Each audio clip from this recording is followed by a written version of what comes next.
올해 오라 우리가 여호와의 빛에 행하자라는 주제를 가지고 365일 또 52주 한 계단 한 계단 그 빛 가운데 행하는 이들이 보는 것이 무엇이며 듣는 것이 무엇이며 이루어지는 것이 무엇인가를 확인하기를 우리는 소망하며 이제 한 해를 시작을 했습니다. 그 시작할 첫 주에 우리는 너희는 하나님의 백성, 하나님의 성민이다 라는 데로부터 시작을 했습니다. 내가 누구냐라고 물어본다면 나는 하나님의 백성입니다. 누가 물어보든 누가 뭐라고 해도 또 누가 어떻게 얘기하든지 우리는 똑같은 말을 하는 겁니다. 첫 번째 계단은 하나님의 백성입니다. 우리는 하나님의 백성이고 나는 하나님의 백성입니다. 여기에 대해서는 전혀 의심이 없습니다. 누가 하나님의 백성 삼았냐? 하나님께서 나를 하나님의 백성으로 삼아주셨습니다. 누가 나를 불러주셨습니까? 하나님께서 불러주셨습니다. 우리 동해제일장로교에 속한 모든 성도들은 거기에 확실한 고백을 가지시기를 바랍니다. 이게 첫 번째 계단입니다. 그리고 그 하나님의 백성으로서 오늘 이 길을 가는 겁니다. 하나님의 백성으로 그 산에 오르고 하나님의 백성으로 그 전에 오르고 하나님의 백성으로 그 말씀을 듣고 하나님의 백성으로 오라 우리가 여호와의 빛에 행하자. 그리고 이루어지는 것들을 보자 그 말입니다. 거기에 대한 기대, 거기에 대한 소망. 믿음이 뭐냐라고 물어본다면 거기에 대한 설레임, 감동이라고 얘기할 수 있습니다. 믿음을 가진 자는 하나님 그 소리만 들어도 설레이는 거예요. 사랑하는 사람의 이름이 하나님의 역사하심, 거기에 감동이 되는 거예요. 이게 믿음의 사람들이. 그래서 믿음이 뭐냐라고 물어본다면 올해는 설레임과 감동이다. 감동. 하나님의 역사에 의한 설레임과 감동이 있는 한 해가 되길 바랍니다. 그래서 그 안에서 어떤 목표를 정하고 그 안에서 행하면서 과연 이 사건 속에서 이 일 속에서 이 상황 속에서 하나님이 내게 어떻게 역사하실까에 대한 기대. 그 기대의 가장 첫 번째가 뭐예요? 예배입니다. 예배. 그렇기 때문에 어떤 분들은 예배가 회복돼야 된다라고 하는데 예배는 회복되고 안 되고가 없어요. 예배 그 자체는 하나님과의 만남이기 때문에 언제나 새로워요. 상황이 나쁘고 환경이 좋고 상황이 나빠지고 이 반대가 될지라도 예배란 하나님 앞에 서는 것이고 하나님을 섬기는 자의 고백이 있는 것이고 하나님의 말씀이 들려지고 하나님의 역사하심을 확인하는 예배는 회복되고 퇴색되는 게 없어요. 중요한 것은 예배 드리는 자의 신앙과 고백이 문제예요. 하나님은 언제나 우리와 가까이 계시고 우리를 통해 역사하고 계시다고.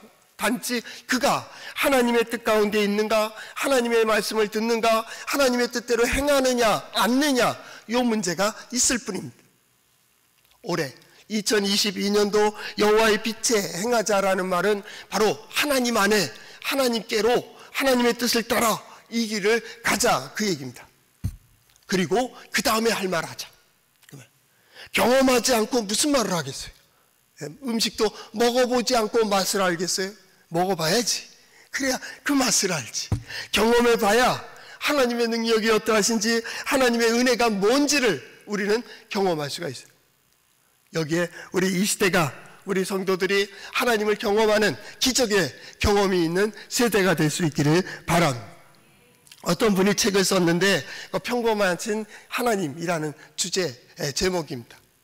그 평범하신 하나님, 그때 그 시대 미국은 오늘날이라고 이제 시작되는 거의 대부분의 교회에서 주일 예배 때 회중들이 평안히 하나님을 만나고 또 회중들이 하나님의 말씀에 대하여 자신들이 듣고 싶은 말을 듣기를 기대하고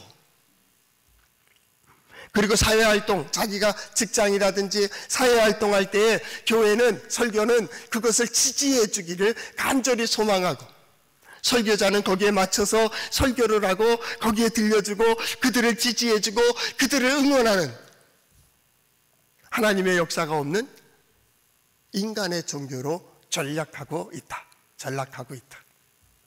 떨어지고 있다. 그러니 하나님의 역사를 못 보는 거예요. 하나님의 능력을 경험하지 못한다. 이적과 기적이라는 건 옛날 얘기입니다. 하나님께서 옛날에 이렇게 역사하셨는데, 이전에 이런 일들이 있었는데, 성경에는 이런 얘기가 있었는데, 한갓 동화책 같이, 그림책 같이, 우화책 같이, 한편의 영화를 본 것 같이 감동이 없는, 단지 거기에 설레임과 감동이 있는 자는 둘.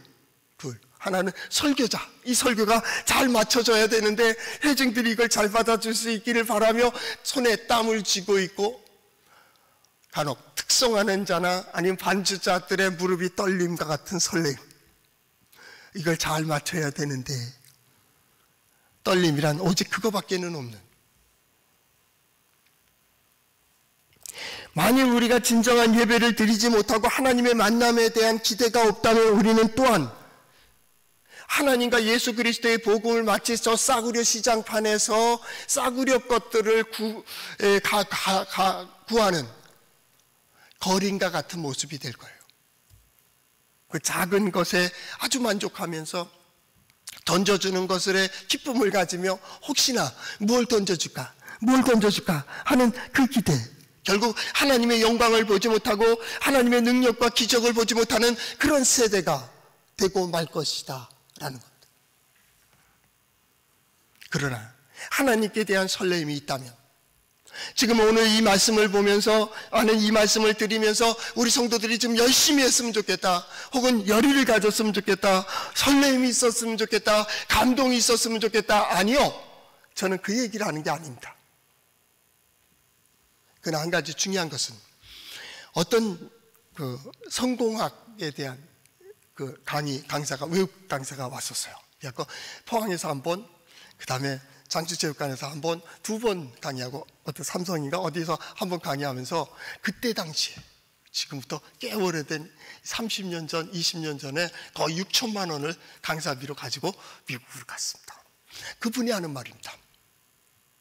얼굴만 봐도 기운이 딱 넘치는데, 성공하고 실패하고 성취하고 성취하지 못하는 것은 딱 시작할 때 딱 눈빛을 보면 끝난다.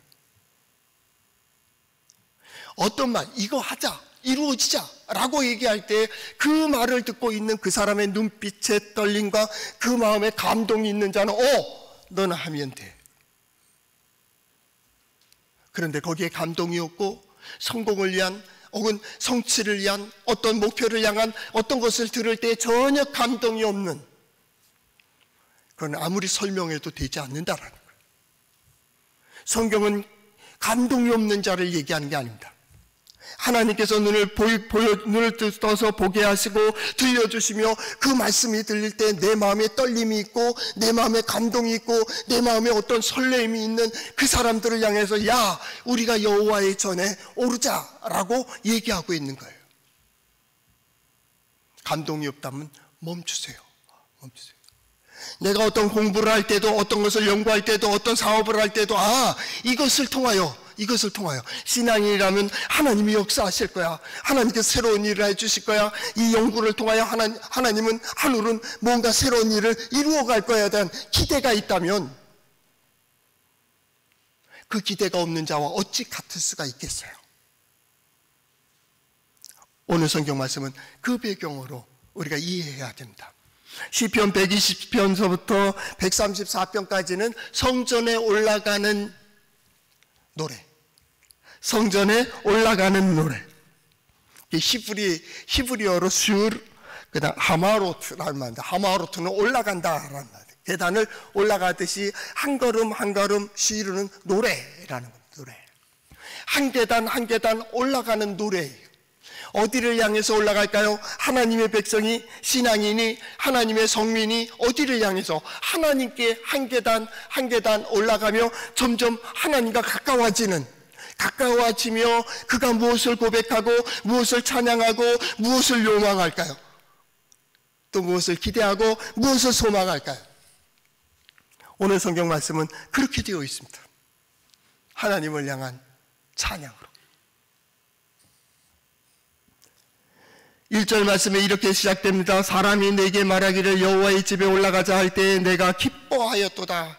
하나님께 올라가자, 하나님의 집에 가자, 성전으로 올라가자, 하나님께 예배하러 가고, 하나님께 제사하러 가고, 하나님을 만나러 가고, 하나님께 기도하러 가고, 하나님을 찬양하러 올라가는 예배. 하나님 앞으로. 왜요? 신앙인의 가장 중심이 하나님이니까. 신앙인의 신앙생활의 가장 중심이 뭡니까? 하나님께 예배하는 것이고, 말씀을 듣는 것이고, 그의 뜻이 이루어지기를 위해서 기도하는. 신앙생활의 중심이 기대가 뭡니까? 하나님이 나와 함께 하시고 능력으로 역사해 주시고 나를 인도해 주시기 위한 기대. 그 최종 신앙생활의 마지막 목표가 뭐예요? 하나님의 영광입니다. 우리 하나님 능력이 있으시다. 우리 하나님 지혜 있으시다. 하나님을 의지하는 이들이 받는 은혜와 복이 무엇일까? 오늘 성경 말씀은 두 가지로 얘기하고 있습니다. 7절, 평안과 형통. 형통입니다. 우리가 왜 여호와의 산에 올라야 될까요? 왜 주의 전에 올라야 될까요? 왜 하나님의 빛 가운데 행해야 될까요? 왜 가르침 가운데 우리가 살기를 결단할까요? 그것은 하나님께서 우리와 함께 하시고 우리를 통해서 역사하시는 하나님의 영광, 평강과 형통함을 보기 위해서. 하나님 살아계시잖아. 하나님 역사하시잖아. 그냥 다람쥐 채바퀴 돌듯이 습관화되어 있는 어떤 지치고 탈진되어 있는 그 신앙이 아닌, 하나님 앞에 나아가고 하나님께 예배할 때마다, 찬양할 때, 기도할 때, 말씀을 들을 때, 또한 헌신할 때, 또한 축복을 받을 때, 축도를 할 때 하나님께 대한 기대가 예배한 자가 받는 은혜와 복이 뭘까라고 하는 기대. 그리고 언젠가 시간이 지난 후에 하나님이 역사하셨잖아. 그 기대가 또 누군가가 그 친구들이 내게 말하기를 여호와의 집에 올라가자 할 때 나는 올라간다고. 왜 계산할까요? 왜 주저할까요? 경험하지 못했기 때문입니다. 저는 오늘 2022년도 우리 동해제1장로교회에 속한 모든 성도들이 하나님의 함께하심과 역사하심을 경험할 수 있기를 축복합니다. 매 순간마다, 이 가운데에서도 전혀 기대하지 못한, 우리 작년 말에 말씀드렸죠. 하나님이 역사하실 땐 우리 상상을 초월한다. 우리의 기대를 넘어간다. 우리의 한계를 벗어난다. 우리 하나님은 너무나도 크신 분이고 너무나도 깊은 지식을 가지고 있으시기 때문에, 거기에 가장 중요한 게 뭐예요? 이 마음의 감동으로부터 시작되는 거예요. 그 소리를 들을 때 마음의 기쁨이 생겼다라는 거예요. 그래서 어떻게 할까? 나도 올라간다. 그리고 올라가는 거예요. 우리 학생들도 마찬가지죠. 어떤 전공을 정할 때 그것만, 그 일을 할 수 있다면 나는 평생 즐거운 마음으로 일할 수 있겠다고. 내게 이런 일이 있다면, 내가 그 전공을 할 수 있다면, 내가 그 자리에 설 수 있다면, 내가 그것을 볼 수만 있다면 나는 어떤 어려움도 감수할 수 있다고. 성공하는 자와 성공하지 못하는 자의 마음은 여기서부터 갈리기 시작하는 거예요. 과연 나는 무엇으로 기뻐하고 있습니까? 나의 기쁨은, 가장 큰 기쁨은 누구와 함께 기뻐하고 있는 겁니까? 나의 큰 기쁨은 어떤 것에 대한 기대로 가지고 있습니다. 무슨 일이 이런 기쁨을 갖게 할까요? 감동이, 설레임이 있는 것이 과연 무엇일까요? 내 인생을 걸고 그 마지막까지도 붙들어야 될 그것은 과연 무엇일까요? 우리 하나님의 백성들은 하나님의 역사를 보는 자들이, 하나님의 말씀을 듣는 자들입니다. 그렇기 때문에 그 말씀을 사모하며 그곳에 서기를 간절히 소망하는 거예요. 모든 일의 시작이 예배로부터 시작됩니다. 하나님 앞에 서는 겁니다. 오늘 예배 자리에 오른 성도들은 여러 가지 상황과 형편 속에서 예배를 드립니다. 주일이니까 예배 드립니다. 하나님께 예배해야 되기 때문에 예배합니다. 나는 하나님을 의지하는 자이기 때문에 예배합니다. 그럴 수 있습니다. 그러나 특별한 상황에 있는 분들도 있습니다. 경제적인 어려움 속에서 하나님께서 풀어주시고 하나님께서 인도해 주시기를 바라며 주 예전에 오른 성도들도 있습니다. 건강에 육체적인 질고로 인하여 마음의 아픔을 통하여 하나님을 만나기를 간절히 소망하여 주 예전에 오른 성도들도 있을 것입니다. 어떤 기대와 소망을 가지고 이 소망을 이룰 수 있는 길이 전혀 보이지 않기 때문에 하나님께서 열어주시고 하나님께서 인도해 주시기를 소망하며 주 예전에 올라가며 우리의 신앙 고백이 무엇입니까? 하나님 앞에 서는 겁니다. 하나님께서 이미 그의 마음은, 아니 그의 삶은 출발한 거기서부터 하나님의 성전이 있는 그 성읍에까지 이르릅니다. 2절 말씀을 보면 바로 예루살렘아 우리 발이 내 성문 앞에 안에 섰도다. 그 안에 이미 들어왔다. 그 안은 언제예요? 출발할 때부터 우리는 이미 성전에 들어와 있어요. 예배 자리에 들어와 있습니다. 예배하는 자입니다. 옷을 입을 때, 세수할 때, 신발 신을 때, 이미 우리의 마음은 하나님 앞에 서는 거예요. 하나님 앞에 서는 거예요. 그 모든 것이 하나님께 드려지는 예배와 같은 거예요. 왜요? 하나님께 드리는 헌신이기 때문입니다. 그 눈으로 세상을 봅니다. 그 믿음의 눈으로 세상을 보고 믿음의 눈으로 자신을 보고 믿음의 눈으로 교회를 보는 겁니다. 그는 이렇게 고백했습니다. 예루살렘아 너는 잘 짜여진 성읍과 같이 건설되었다. 예루살렘이 뭐예요? 예루살렘 하면 그 안에 성전이 있습니다. 옛날 다윗 때는 조그만 예루살렘 성읍입니다. 지금은 몇 배나 더 커졌죠. 그 안에 성막이 있고 그 안에 나중에 성전이 지어지고 그죠. 그러니까 먼 포로로 끌려가고 여행을 가고 하더라도 그들의 마음은 어디에 있어요? 예루살렘입니다. 예루살렘이라고 하는 이유가 뭐예요? 거기에 예배하는 성전이 있기 때문입니다. 성전이 있기 때문에.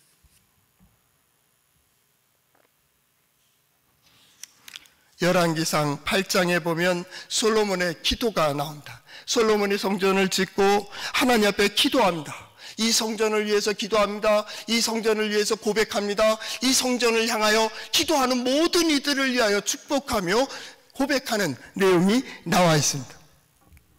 거기에 30절에서부터 이렇게 되어 있습니다. 주의 종과 주의 백성 이스라엘이 이곳을 향하여 기도할 때에 주는 그 간구함을 들으시되 주께서 계신 곳 하늘에서 들으시고 들으시사 사하여 주옵소서. 만일 어떤 사람이 그 이웃에게 범죄함으로 맹세시킴을 받고 그가 와서 이 성전에 있는 주의 제단 앞에서 맹세하거든 여차여차해서 그의 의로운 바대로 갚으시옵소서. 만일 주의 백성 이스라엘이 주께 범죄하여 적국 앞에 패하게 되므로 주께 돌아와서 주의 이름을 인정하고 이 성전에서 주께 기도하며 간구하거든 하나님은 죄를 사하시고 그들의 조상들에게 주신 땅으로 돌아오게 하옵소서. 거기 계속 나온다. 이곳을 향하여 이곳에서 하나님께 기도할 때 하나님께서는 하늘에서 이 기도를 들으시자 그들의 죄를 사하여 주시고 그들의 소원대로 이루어 주세요. 여기에 더 감동적인 게 있습니다. 딱 후반절로 가면 주의 백성 이스라엘이 속하지 아니한 자 곧 주의 이름을 위하여 먼 지방에서 온 이방인이라도 그들이 주의 크신 이름과 주의 능하신 손과 주의 펴신 팔의 소문을 듣고 와서 이 성전을 향하여 기도하거든 주는 계신 곳 하늘에서 들으시고 이방인이 주께 부르짖는 대로 이루시사 이렇게 해주세요. 그래서 사람들이 하나님을 경외하고 주의 이름으로 모든 것들을 이루시며 이 성전이 주의 이름으로 일컫는 바 됨을 알게 해주세요. 성전에 대해서 합니다.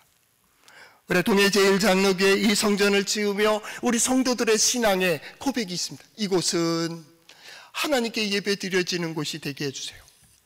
이곳에 와서 예배하는 모든 이들이 하나님을 만나고 하나님께 기도한 대로 응답되는 역사가 능력 있는 교회가 되게 해주세요. 이 교회에 와서 하나님께 기도하는 모든 이들을 통하여 하나님의 나라가 확장되는 역사가 있게 해주세요. 하나님께 예배하는 이들은 하나님의 살아계신가 능력이 있으심을 경험할 수 있게 해주세요. 이 교회는 주님의 몸된 교회이오니 이곳에서 헌신하는 모든 이들이 하나님의 나라를 위하여 수고하는 이들이 받는 은혜와 복을 주세요. 여기에 신앙과 고백이 있다 그 말입니다. 우리는 그 터에서 예배하고 있는 거예요. 예, 집에서 드릴 수 있고 골짜기에서 드릴 수 있고 산 위에서도 하십니다. 침대에서도 누워서 할 수 있고 헐거벗고도 예배할 수 있다고 얘기합니다. 아니요, 성경은 그렇게 되어 있질 않습니다. 거기까지 가는 열정과 헌신을 보는 겁니다. 보여줘. 오늘 성경 말씀은 바로 하나님께 이르는 그 계단, 올라가는 노래입니다. 한 계단을 올라갑니다. 그 성전에 예루살렘에 가보면 옛 계단이 있습니다. 옛 계단. 그 일부 남아있는 그 계단에 보면 불규칙적으로 크기가 이렇게 정해져 있습니다. 어느 건 좀 높고, 어느 건 폭이 좁고, 어느 것은 폭이 넓고, 어떤 것은 낮아요. 그래서 조심스럽게 걷지 않으면 헛디져서 떨어질 수가 있습니다.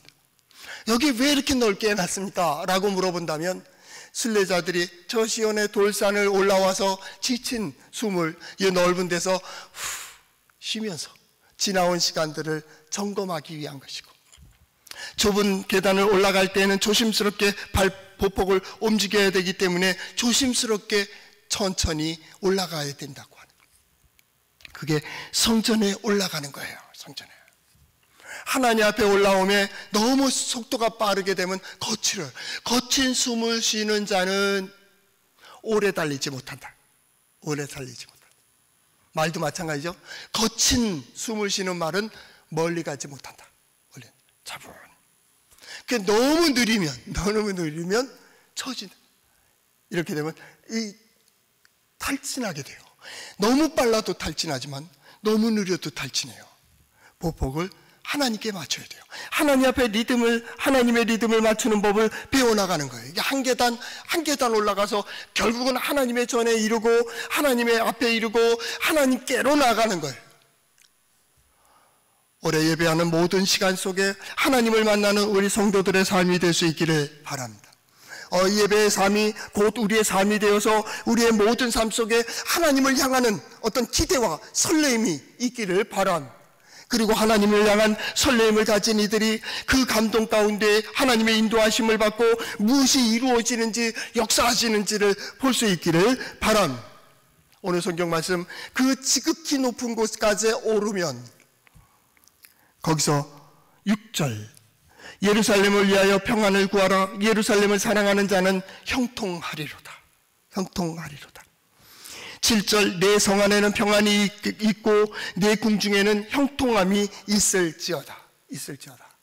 예배, 하나님 앞에 서는 가장 큰 이유는 이 두 가지입니다. 샬롬, 평안입니다. 평안. 또 하나는 뭡니까? 형통함입니다. 형통함. 이거 쉬운 말로 표현한다면 샬롬이라고 하는 이 평안은 내 발걸음이 닿는 곳마다, 내가 밟는 곳마다 라는 겁니다. 거기에 무엇이 있습니까? 거기마다 평정이 되는 겁니다. 내가 밟으면 우리 쉽게 말하면 정복된다 그 말입니다. 평정이 이루어집니다. 평안이 이루어집니다. 안정감이 있습니다. 발걸음이 닿는 곳마다, 그것이 가정입니까? 그것이 직장입니까? 어떤 사람들과의 만남입니까? 그 가운데 주의 평강이 함께해 주시는 증거를 얻는 우리 성도들 될 수 있기를 바랍니다. 평안입니다. 또 하나는 형통입니다. 형통이라는 것은 뭡니까? 내가 손대는 일들마다 하나님이 다스리시는 겁니다. 이루어지게 하고요, 거두게 하시고요, 그것으로 세워지게 하시고요, 회복되게 하시고 풀어지게 하시고 열어주시는, 그게 뭐냐면 형통. 손을 대니까 열렸다 그 말입니다. 문제가 풀어졌다 그 말입니다. 어떤 것을 손으로 수고하는 것들이 다 이루어진다라는 겁니다. 이때 형통, 여기에 속한 단어가 구원은 형통에 속해 있습니다. 우리 구원받은 성도들은 가는 곳마다, 행하는 일들마다 이런 평안과 형통이 있었으면 좋겠어요. 이게 올해 우리의 기도의 소망이에요. 오늘 성경 말씀도 마찬가지입니다. 이걸 네 가지로 이렇게 계단을 얘기한다면, 첫째는 기쁨입니다. 하나님께로 올라가자, 예배하러 올라가자 할 때에 마음에 기쁨이, 감동이 있다. 설레임과 감동이죠. 네, 기쁨이. 그러면 여러분 마음껏 기도하세요. 하나님의 말씀을 들을 때, 하나님의 뜻을 생각할 때, 하나님께 예배할 때, 하나님께 기도할 때 하나님의 영이 나를 감동시키시고 내가 설렘이 있고 거기에 대한 어떤 열정이 일어난다면 여러분은 좌든지 우든지 의미로 행할 수 있습니다. 여러분이 내뱉는 그 말을 하나님께서 들으시고 응답하실 거예요. 거기에 감동된다면, 거기에 기쁨이 있고요. 두 번째 단어가 뭐냐면 여호와의 집입니다. 여호와의 전이요, 여호와의 산이요, 거기에 오르는 겁니다. 그것이 우리의 두 번째 계단입니다. 그리고 그곳에서 뭐예요? 평안과 형통함으로 얻는 겁니다. 평안과 형통. 이 모든 것은 어디로부터 옵니까? 하나님께로부터 오는 거예요. 하나님께. 그러니까 우리 빛 가운데 행하자라는 그 빛 자체가 하나님의 역사예요. 하나님의 역사. 거기에 대한 기대예요. 그럴 때 뭐든지 하나님이어야 됩니다. 하나님 나아갈 때도 하나님에게로 나가는 겁니다. 어디에 있어야 돼요? 하나님 안에 있어야 됩니다. 하늘의 뜻을 생각하고 하나님의 뜻을 생각하고 안의 역사를 보고 하늘의 역사를 보고 역사와 하나님의 역사를 어떻게 이 조화를 이루어 나가시는가를 봐야 돼요. 그 안에서 하나님으로부터, 하나님에 의해서 하나님께서 이루시는 모든 게 하나님의 역사에 돼요. 하나님의 은혜 아니고서는 행할 수 없다. 하나님께서 역사하시면 모든 일들이 가능하다. 그 평강, 그리고 뭐예요? 형통. 그래서 이스라엘 백성들이 하나님 앞에 예배를 하고 나면 이 대제사장들이 거기에 축복을 하잖아요. 우리도 연말 또 연초 중간에는 이 성경 구절을 읽고 제가 축도를 하게 되는데, 그게 민수기 6장 24절에서부터 27절까지 있는 말씀입니다. 여호와는 내게 복을 주시고 너를 지키시기 원하며, 여호와는 그의 얼굴을 내게 비추사 은혜 베푸시기를 원하며, 여호와는 그 얼굴을 내게로 향하여 드사 평강 주시기를 원하노라 할지니라 하라. 그들이 이같이 내 이름으로 이스라엘 자손에게 축복할지니 내가 그들에게 복을 주리라. 성전이 뭐예요? 교회가 뭐예요? 하나님의 복을 받는 통로예요. 성도가 누구예요? 세상이 그를 통하여 하나님의 역사를 보며 그를 통하여 복을 받는 거예요. 내가 가서 너로 인하여 만민이 복을 받으리라. 이것은 아브라함만의 약속이 아닙니다. 우리 예배하는 예배자 모두에게 하나님께서 주시는 복입니다. 여러분의 자녀들을 축복하세요. 여러분의 아내를, 여러분의 남편을, 여러분의 부모님을 축복하세요. 오늘 성경 말씀처럼 너희가 내 형제와 친구를 위하여 이제 말하리니 내 가운데 평안이 있을지어다. 하나님의 역사가 이루어질 것을 선포하세요. 그것은 우리에게 있는 게 아니에요. 하나님으로부터 오기 때문입니다. 축복. 그래서 9절 말씀에 뭐랍니까? 여호와 우리 하나님의 집을 위하여 내가 너를 위하여 복을 구하리로다. 예배자들, 예배한 이들, 하나님의 백성들, 그 예식의 마지막 부분은 축복 선언입니다. 평안이 함께 하시기를. 뿐만 아닙니다. 그들이 나아가 평화의 도구가 되고 축복, 복의 도구가 되는 거예요. 우리의 생각은 아주 중요합니다. 서두의 감동으로부터 시작된다고 했듯이 여러분의 마음이, 우리의 생각이 어떤 것에 감동되어 여러분의 자녀들을, 여러분의 아내를, 남편을 이렇게 축복하는 가운데 하나님은 그 기도를 들으시고 하나님께서 그대로 역사해 주실 줄로 믿습니다. 이것이 살아계신 하나님을 경험하는 거예요. 코로나 시대 팬데믹 상황 속에서 우리가 할 수 있는 가장 중요한 것은 하나님의 역사를 기대하는 것이다. 우리가 볼 수 있는 가장 큰 것은 하나님의 인도하심, 하나님의 은혜를 경험하는 것이다. 우리가 할 수 있는 가장 큰 것은 하나님께서 그 시간 속에 이루신 일들을 드러내는 것이다. 여호와의 빛 가운데 행하는 우리 성도들, 모든 삶 속에서 하나님의 능력과 지혜를 보며 하나님께 영광 돌리는 삶으로 나아가는 우리 성도들 한 걸음 한 걸음이 되기를 축복합니다.